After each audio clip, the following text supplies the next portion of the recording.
औज़ु बिल्लाहि मिनश शैतानिर रजीम बिस्मिल्लाहिर रहमानिर रहीम। प्यारा दोस्तों, साईं करीमन सल्लल्लाहु तआला अलैहि वसल्लम जी हदीस मुबारक है त अल ईमान बिदउन व सबऊन औ बिदउन व सित्तून शुअबतुन। ईमान जा 60 या 70 कुछ हिस्सा आहिनि, शाखूं आहिनि। उन जी ईमान जूं एतिरियूं शाखूं आहिनि। ऐं व अफ़ज़लुहा क़ौलु ला इलाहा इल्लल्लाह। ईमान जी सभ खां आला तरीन मथां शाख आहे ला इलाहा इल्लल्लाह। इहा सभ खां आला तरीन शाख आहे। ऐं व अदनाहा इमाततुल अज़ा।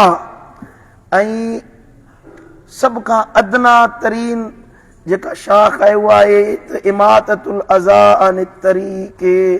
रस्ते तां का अज़ियत ॾियण वारी शइ हटाए छॾण, इहो बि ईमान जो जुज़ ईमान जी शाख आहे। वल हयाउ शुअबतुम मिनल ईमान। ॿुधो, हया बि ईमान जो हिकिड़ो जुज़ ईमान जी शाख आहे। हया पैदा थियण, लॼ पैदा थियण, शर्म पैदा थियण, इहो बि ईमान जी निशानी आहे। हया ईमान जी आदतुनि मंझां हिकु आदत आहे। मोमिन जे भलियुनि आदतुनि मंझां हिकु आदत आहे। छो त हया बुरायुनि खे रोकींदो आहे। हया अखियुनि में लॼ पैदा कंदो आहे। माण्हुनि जे लाइ भया पैदा थींदो, अल्लाह जे लाइ भया पैदा थींदो, पंहिंजी ज़ात जे लाइ भया पैदा थींदो। उहो माण्हुनि खे गुनाह कंदे शर्म महसूस थींदो। त सुबुह ॿुधायोमांव न त हिकिड़ो आहे फिस्क, ॿियो आहे फुजूर। फासिक माण्हू उहो आहे जेको लिकी लिकी गुनाह जा कम करे। फाजिर उहो आहे जेको बेशर्मी सां सरेआम गुनाह करे। इन फिस्क ऐं फुजूर खां बचाइण वारी शइ हया आहे।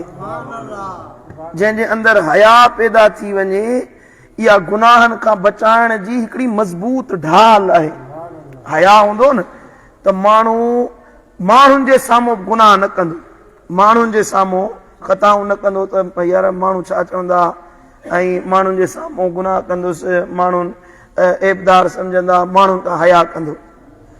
पर जॾहिं तन्हाई में वेंदो, अकेलाई में वेंदो, ॿियो केरु ॾिसण वारो नाहे, पोइ अल्लाह खां हया कंदो। यार माण्हू त कोन था ॾिसनि, अल्लाह त ॾिसे थो पियो न, रब जी बारगाह में वेठो आहियां। त इहो ख़्यालु न आहे त घटि में घटि पंहिंजी ज़ात ते लॼ ईंदी त यार मां मस्जिद में वञण वारो, मां मुस्लमान, मां नबी ते कलमे पढ़ण वारो, मां अल्लाह वारनि जी मोहबत ऐं सोहबत में वेहण वारो। ऐं जेकॾहिं को माण्हू आलिम आहे त पंहिंजो इल्मु हुनखे लॼ पैदा कंदो, को फ़क़ीर आहे त हुनजी फ़क़ीरी हुनखे हुनजे अंदरि लॼ पैदा कंदी त मां हे गुनाह जो कमु कीअं थो कयां। सम्झो था, इहो हया इंसान खे बुरायुनि खां बचाईंदो आहे ऐं समाज खे बि भलो बणाईंदो आहे। सम्झो था, हज़रत सैयदना हज़रत हाफ़िज़ इब्न हजर अस्क़लानी रहमतुल्लाह अलैहि फ़तहुल बारी में फरमाइनि था त अल हयाउ यदऊ इला जमीअ शुअबिल ईमान। हया ईमान जी हरनी शाखुनि ते अमल कराइण जी कोशिश कराईंदो आहे, आमदा कंदो आहे। जेके 72 70 72 शाखूं आहिनि न ईमान जो, जेका हदीस ॿुधाईमांव, उन्हनि सभिनी ते अमल हया कराईंदो। हया हूंदो त अमल कंदो। साईं करीम साहब फरमायो अल हया मिनल ईमान। हया ईमान मंझां आहे। हया ॻाल्हायो, ईमान मंझां आहे। वल ईमान फिल जन्नत। ऐं ईमान माण्हू खे जन्नत में वठी वेंदो। वल बज़ाउ मिनल जफ़ाए। ऐं बदज़बानी, बेहूदगी, बेशर्मी, इहा जफ़ा आहे। छा आहे? जफ़ा आहे। ऐं साईं जन फरमायो वल जफ़ाउ फिन्नार। इहा जफ़ा माण्हू खे जहन्नम जी बाहि में वञी उछलाईंदी। सुभान अल्लाह। हजरत सईदना इब्न उमर रहमतुल्लाह ताला अलैहि रज़ियल्लाहु ताला अन्हु फरमाइनि था, यो जफ़ा ऐं बज़ा ॿ लफ़्ज़ नबी साईं इस्तेमालु फरमाया न, त हिकिड़ो जफ़ा, ॿियो मदीने वारे साईं फरमायो बज़ा, ऐं ॿियो साईं फरमायो हया। हया अखियुनि में लॼ हुजे, शर्म हुजे, इन हया जो ज़िद आहे बज़ा। छा? बज़ा। बज़ा माना बेहूदगी, बुरी ॻाल्हि, वल फुहशो फिल क़ौले वल लिसाने। बज़ा सरबो आहे पंहिंजे कौल में, पंहिंजे फेल में बेहूदगी, बेहयाई, बेशर्मी पैदा कई वञे। ॻाल्हाए त बुरो ॻाल्हाए, बेहूदगी ॻाल्हाए, पंहिंजे यारनि दोस्तनि में वेठो हूंदो अहिड़ी कचहरी करे जेका फुहश गोई हुजे, या औरतुनि जूं ॻाल्हियूं वेही करे, या अल्लाह जी बेफ़रमानी जूं वेही ॻाल्हियूं करे, या कचहरी में खिल भोग में मज़ाक में अहिड़ो हिक ॿिए खे भोग चर्चो करे जेको हया जे ख़िलाफ़ हुजे, इनखे बज़ा सरबो आहे, माना बेहूदगी सरबो आहे। हज़रत सैयदना अब्दुल्लाह बिन उमर रज़ियल्लाहु ताला अन्हु फरमाइंदा, इन्नल हया वल ईमान कुरिना जमिया। बेशक हया ऐं ईमान ॿई पाण में मिलियल आहिनि, ॿई पाण में जुड़ियल आहिनि। ऐं इज़ा रुफ़िअ अहदुहुमा रुफ़िअल आख़िर, जॾहिं ईमान हलियो वञे त हया बि ख़तम थी वेंदो, जे हया खयो वञे त ईमान माण्हू मां निकिरी वेंदो। उन माण्हू में माना ईमान ई नाहे जंहिंजे अंदरि हया नाहे, जंहिंजे अंदरि अल्लाह जो, माण्हुनि जो, दीन जो हया नाहे। ऐं साईं करीम सल्लल्लाहु तआला अलैहि वसल्लम फरमायो, मा कानल फुहशु फी शैइन इल्ला शानहु व मा कानल हया फी शैइन इल्ला ज़ानहु। ॿुधो, साईं करीम सल्लल्लाहु तआला अलैहि वसल्लम फरमायो, जेकॾहिं कंहिं शइ में फहश गोई अची वञे न, बेहयाई अची वञे, त उहा उन जी इज़त खे ख़तम करे छॾींदी आहे। भली घणी इज़त वारी शइ हुजे, शान वारी शइ हुजे, भली शइ हुजे, पर जॾहिं उन में बेहयाई अची वञे त उन जी इज़त, शोहरत, शान सभु ख़तम करे छॾींदी आहे। हिकिड़ो माण्हू आहे, बज़ाहिर माण्हुनि जो जी सोच आहे त हे फ़क़ीर आहे, हे एतिकाफ़ वेही आयो आहे, हे भला अमल करे आयो आहे, हे रमज़ान सॼो अल्लाह जी इबादत में गुज़ारे आयो आहे, रब जी बंदगी में वक़्तु गुज़ारे आयो आहे, हाणे इहो भलो आहे, तौबा ताइब थियो आहे, नेक साले बणिजी वेंदो। पोइ जॾहिं ॿाहिरि निकितो ऐं उन वरी उहा बेहूदगी शुरू कई, बदनज़री शुरू कई, औरतुनि जो ज़िक्र शुरू कयईं, बेहयाई ॾिसणु शुरू कयईं, माण्हुनि खे गारियूं ॾियणु शुरू कयईं, पराओ हक़ खाइणु शुरू कयईं। जॾहिं बेहयाई पैदा थी वई त माण्हुनि जी नज़र में उहा जेका इज़त पैदा थी हुई, तुंहिंजे भलाई खे ॾिसी, तुंहिंजो मस्जिद में वेहण खे ॾिसी, नबी साईं थो फरमाए उहा सॼो इज़त मोकिलाए वेंदी हुन। पर जेकॾहिं साईं फरमायो का बुरी शइ आहे, उन में हया अची वञे त हया उन बुरी शइ खे भलो बणाए छॾींदो आहे। को माण्हू बुरा अमलनि करण वारो आहे, गुनहगार आहे, लिकी लिकी गुनाह त करे थो, पर उन माण्हुनि जे साम्हूं अचे त हयादार बणिजी वञे, अखियुनि में लॼ पैदा करे, सुठियूं ॻाल्हियूं करे, माण्हुनि जे अंदरि हया पैदा करे, अखियुनि में हया पैदा करे, बुरो हूंदो न तॾहिं बि मख़लूक वारा हुनजी इज़त शुरू करे छॾींदा। ॾिसो केॾो भलो मदीने वारे साईं नज़रियो बयानु फरमायो आहे। त मुंहिंजा दोस्तो, पंहिंजे अंदरि हया पैदा कयो।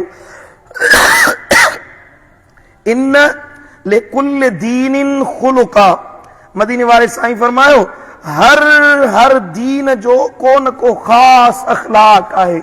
हर दीन जो, जेके बि दीन गुज़रिया आहिनि, आदम खां वठी ईसा रूहुल्लाह ताईं, हर कंहिंखे नबी खे पंहिंजो दीन अल्लाह ताला अता कयो।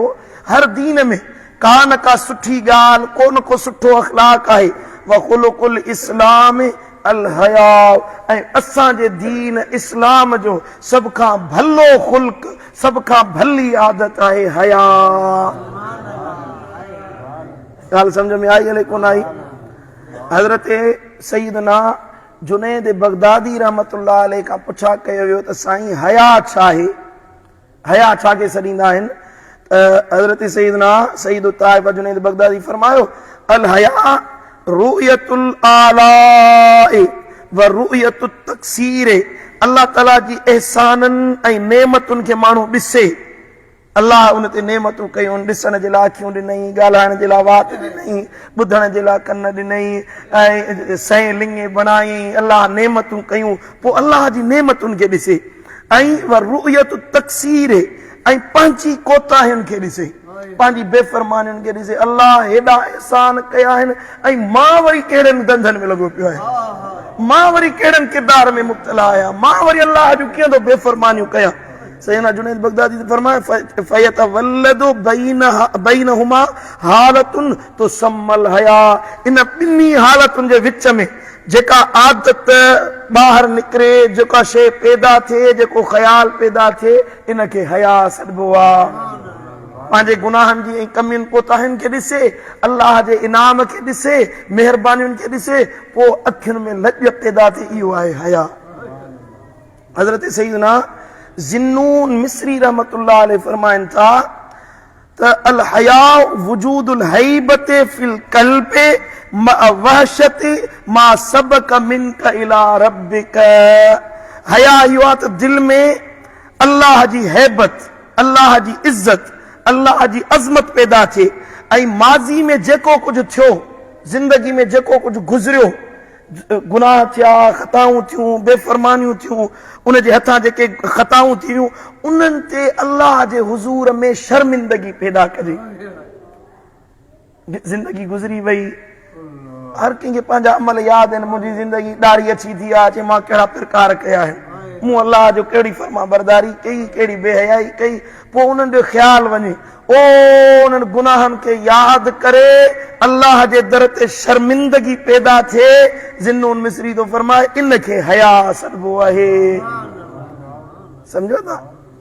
बुज़ुर्गनि फरमायो त हया जा 3 दर्जा आहिनि। घणा दर्जा आहिनि? 3 दर्जा आहिनि। हिकिड़ो हया मिनल्लाह, अल्लाह खां माण्हू हया करे, रब खां हया करे। हे हया जो सभ खां मथियों दर्जो आहे त इंसान अकेलाई में हुजे, तन्हाई में हुजे, माण्हुनि में हुजे, कहिड़े बि हाल में हुजे, पर उहो गुनाहनि ॾे वेझो न वञे। छो त हिनखे इहो अल्लाह जो हया पैदा थिए, यार मां जिते बि हुजां अल्लाह त ॾिसे थो न, रब त ॾिसे थो न, हाणे पंहिंजे अल्लाह जे साम्हूं कीअं गुनाह कयां। जॾहिं अल्लाह जो हया पैदा थींदो न, अल्लाह ताला उन जे दिलि में तक़वा पैदा कंदो। अल्लाह जो हया जॾहिं पैदा थिए त दिलि में ईमान पैदा थींदो, सीने में हिकिड़ी चिणग बि ईमान जी दुखी पवे त इंशाअल्लाह उन मां बब्बर पाहे जा ईमान वारा मची पवंदा। उहा रमक, उहा चिणग ईमान जी हया जे ज़रिए पैदा थी। पहिरियों हया मिन अल्लाह, अल्लाह खां हया कयो। ॿियो क़िस्म आहे हया मिनन्नास, अहिड़ो कमु न कयो जंहिंसां समाज में बदनामी थिए या ॿियनि जी दिल आज़ारी थिए, कंहिंजो हक़ पामाल थिए, कंहिं माण्हू जी दिल आज़ारी थिए, कंहिंसां ज़्यादती कई वञे। माण्हुनि खां हया कयो। को अछी ॾाढ़ी वारो आहे उनजी इज़त कयो, को सगीर ॿार आहे उनजे मथां शफ़क़त कयो। ऐं साईं मुंहिंजा जेकॾहिं तव्हां घर जा वॾा आहियो, पंहिंजे बच्चनि, पंहिंजे ज़ाल, पंहिंजी नियाणियुनि जी इज़त कयो, उन्हनि जे साम्हूं अखियुनि में लॼ पैदा कयो, उन्हनि जा हक़ पूरा अदा कयो, मथां को हक़ रहिजी न वञे, मथां कंहिंसां ज़्यादती न थी वञे। अबे जो हक़ अदा कयां, अम्मा जो हक़ अदा कयां, भाइरनि सां सुठो हलां, पाड़े वारनि सां भलो हलां, इहो आहे हया मिनन्नास। ॻाल्हि सम्झ में आई हले कोन आई? टियों क़िस्म आहे हया मिनन नफ्स, पंहिंजी नज़र में पंहिंजी ज़ात लाइ बि हया पैदा कयो वञे। अल्लाह खां बि हया हुजे, माण्हुनि खां बि हया हुजे, पर पंहिंजे अंदर में बि ज़मीर हुजे, पंहिंजे अंदर में बि कुझु ख़्याल हुजे त यार मां जेको हे कमु कयां थो इहो भलो आहे या मठो आहे, बुरो आहे या चङो आहे, बुछड़ो आहे या सुठो आहे, इन जा असरात कहिड़ा पवंदा, इन जो मुआशरे ते, मईशत ते, माण्हुनि ते, समाज ते मुंहिंजे किरदार जो कहिड़ो असर पवंदो, इन जो हया पैदा करे। इहो टियों दर्जो हया मिनन नफ्स आहे। ॻाल्हि सम्झो था? हज़रत इमामुल आरिफीन सैयद पीर मोहम्मद राशिद रोज़े धणी रहमतुल्लाह ताला अलैह सिंध जा वॾा अज़ीम बुज़ुर्ग थी गुज़रिया आहिनि ऐं वॾा अल्लाह जा कामिल वली थी गुज़रिया आहिनि। ऐं इहो अहिड़ो बुज़ुर्ग हुयो जंहिंजो रूहानी असर अॼु बि असांजी सिंध ते मौजूदु आहे। इमाम आरिफीन हज़रत सईं पीर साईं रोज़े धणी रहमतुल्लाह अलैह वॾो अल्लाह जो कामिल वली हुयो। इहो अहिड़ो माण्हू हो जीअं सैयदना गौसुल आज़म पीराने पीर जे बारे में मशहूरु आहे न त रमज़ान में अम्मा जे हंज में रोज़ो रखणु शुरू कयो हुयनि हुज़ूर गौसुल आज़म पीराने पीर। ईअं ई हज़रत पीर साईं रोज़े धणी रहमतुल्लाह अलैह बि ईअं ई अम्मा जे हंज में रोज़ो रखणु शुरू कयो हुयो। हे जेको रोज़े धणी लिखंदा आहिनि न, रोज़ो हिकिड़ो हूंदो आहे गुंबज़, ॿियो रोज़ो जेको हे रखूं था, हे रोज़े धणी माना कुब्बे वारो न, हे रोज़े धणी रोज़े वारो हो जेको अम्मा जी हंज में रोज़ा रखणु शुरू कया हुई न, उन वक़्त खां वठी हज़रत इमामुल आरिफीन जो लक़ब रोज़े धणी रहबर पइजी वियो। सुभान अल्लाह, वॾो अल्लाह जो कामिल वली हुयो, वॾो अल्लाह जो इमामुल आरिफीन, आरिफन जो बि इमाम हुयो, अल्लाह जो कामिल वली हुयो, बुज़ुर्ग हुयो। ऐं उनजो असर अल्हम्दुलिल्लाह असांजी नज़रुनि में पीर साईं जी अॼु बि इज़त आहे। ऐं हज़रत साईं जन क़िबला आलम फरमाईंदा आहिनि त हीअ जेका असांजी दरगाह आहे ऐं असांजी ज़ात आहे, असांजे मथां असांजी दरगाहुनि जे मथां पीर साईं रोज़े धणी जी वॾी नज़र करम आहे। को मञे या न मञे, असां मोतरिफ़ आहियूं हज़रत पीर साईं रोज़े धणी जे फैज़ जा, बरकतुनि जा, इनायतुनि जा, महिरबानियुनि जा, उन्हनि जेके करम नवाज़ियूं कयूं सा असांखे ख़बर आहे। उन्हनि जी खानकाह जा, उन्हनि जे फैज़ जा, उन्हनि जेके मज़ार अक़दस मां असां फ़क़ीरनि ते, करमी फ़क़ीरनि ते जेके करम नवाज़ियूं कयूं आहिनि, इहा असां ॼाणूं था, ॿिए कंहिंखे ख़बर न आहे। अल्लाह कंदो त इहो फैज़ या बरकत या इनायत उन्हनि जी सदाई सता हयात जारी राज़ी सारी रहंदी। साईं जन फरमाइनि था मलफूज़ा शरीफ़ में त हया जो असल मक़सद इहो आहे त इंसान अकेलाई में हुजे न तॾहिं बि पंहिंजे रब खां शर्मिंदगी इख्तियार करे। अकेलाई में, तन्हाई में, पीर साईं था फरमाइनि त अकेलो हुजे, ॿाहिरि माण्हुनि जे साम्हूं भलो लॻो वेठो आहे, मौलवी, मुफ्ती, आलिम, पीर, बुज़ुर्ग लॻो वेठो आहे, ॾाढ़ियूं पटका कंदड़ सभई आहिनि, माण्हू वाह वाह था कनि, ऐं तन्हाई में वरी गुनाह कंदो वठे, लिकी लिकी ख़ताऊं कंदो वठे, लिकी लिकी गुनाह करे। हज़रत पीर साईं इमामुल आरिफीन फरमाइनि था त हया इहो आहे जो माण्हू ॿाहिरि बि हया पैदा करे, अकेलाई में बि अल्लाह जो ख़ौफ़ पैदा करे। जेकॾहिं को माण्हू माण्हुनि जे साम्हूं गुनाह करे पर माण्हुनि जे साम्हूं गुनाह न करे पर अकेलाई में बि गुनाह न करे, त इन जो मतिलबु आहे हिन जी दिलि में अल्लाह हया पैदा कयो आहे। तन्हाई में बि पंहिंजे नफ़्स खे पाक रखे। पीर साईं फरमाइनि था जेको तन्हाई में, अकेलायुनि में, पंहिंजे लिकल तन्हाई में जिते दुनिया वारा नथा ॾिसनि, उते बि जेकॾहिं गुनाहनि खां पाण खे बचाए, मोबाइल ते गंदगी नथो ॾिसे, पंहिंजे यारनि में कूड़ नथो ॻाल्हाए, पंहिंजे संगत में गिला नथो करे, कंहिं ॿिए माण्हू जी गीबत नथो करे, गिला नथो करे, कंहिंजी दिलि हज़ारी नथो करे, पंहिंजी तन्हाई में उहो दिल में अल्लाह जो ख़ौफ़ महसूस करे थो। पीर साईं तो फरमाए तव्हांखे मुबारक आहे जो अल्लाह तव्हांजे दिल में हया पैदा कयो आहे। सुभान अल्लाह, केॾी भली ॻाल्हि फरमाई आहे साईं जन। हा वाह, ॻाल्हि सम्झो था हले न। मलफूज़ा शरीफ़ में पाण पंहिंजे मुरीदनि खे फरमाइनि पिया त अबा अहिड़ो कमु जेको तव्हां कयो पर उहो तव्हां पंहिंजे मुर्शिद जे साम्हूं न करे सघो, अहिड़ो कमु तव्हां कयो था पर उहो पंहिंजे मुर्शिद जे साम्हूं अचो ऐं तव्हांखे लॼ पैदा थिए, यार साईं छा चवंदो, या अहिड़ो कमु जो मदीने वारो साईं हुजे। पीर साईं फरमाईंदा रोज़े धणी रहमतुल्लाह अलैह, मदीने वारो साईं हुजे ऐं तव्हां उन जे साम्हूं न करे सघो त पोइ उहो कमु पंहिंजे अकेलाई में, पंहिंजे यारनि में बि न कंदा कयो। पंहिंजे मुर्शिद जे साम्हूं तव्हांखे लॼ पैदा थी थिए, पंहिंजे मदीने वारे साईं, पंहिंजे नबी जे साम्हूं तव्हांखे लॼ पैदा थी थिए त उन्हनि खे कहिड़ो मुंहुं ॾेखारींदासीं, कहिड़ो कंधु खणंदासीं, पोइ तन्हाई में उहो कमु छो था कयो। पीर साईं रोज़े धणी फरमाइनि था पोइ उन अमल खां मुंहुं मोड़ियो जेको पंहिंजे मुर्शिद जे साम्हूं या पंहिंजे नबी जे साम्हूं न करे सघंदो। ऐं साईं जन फरमाइनि था, पीर साईं रोज़े धणी रहमतुल्लाह अलैह फरमाइनि था त अख जो हया बदनिगाही खां बचण आहे, ज़बान जो हया बुरन ख़यालन, ज़बान जो हया, कूड़, गीबत, बदगोई ऐं बुरी ॻाल्हि खां पाण खे रोकण जो नालो ज़बान जो हया आहे। ऐं दिल जो हया इहो आहे जो पंहिंजो पाण खे बुरनि ख़यालनि खां, बुरनि वहमनि खां, बुरनि सोचुनि खां पाण खे बचाए, इहो वरी दिल जो हया आहे। अल्लाहु अकबर कबीरा। पीर साईं वॾी ॻाल्हि फरमाई आहे। रोज़े धणी रहमतुल्लाह अलैह फरमाए थो त ज़बान सां बि बुरी गुफ़्तगू न कयो, इन में भया पैदा कयो। अखियुनि सां बदनिगाही न कयो, इन में भया पैदा कयो। पर पंहिंजे दिल में बि हया पैदा कयो जो तव्हांजी दिल कॾहिं गुनाह जो तसव्वुर बि न करे सघे, तव्हांजी दिल गुनाहनि ॾे वञी न सघे, तव्हांजी दिल गुनाहनि ॾे माइल ई न थिए, सोचे ई न त मां हे गुनाह जो कमु कयां। इहो आहे दिल जो हया।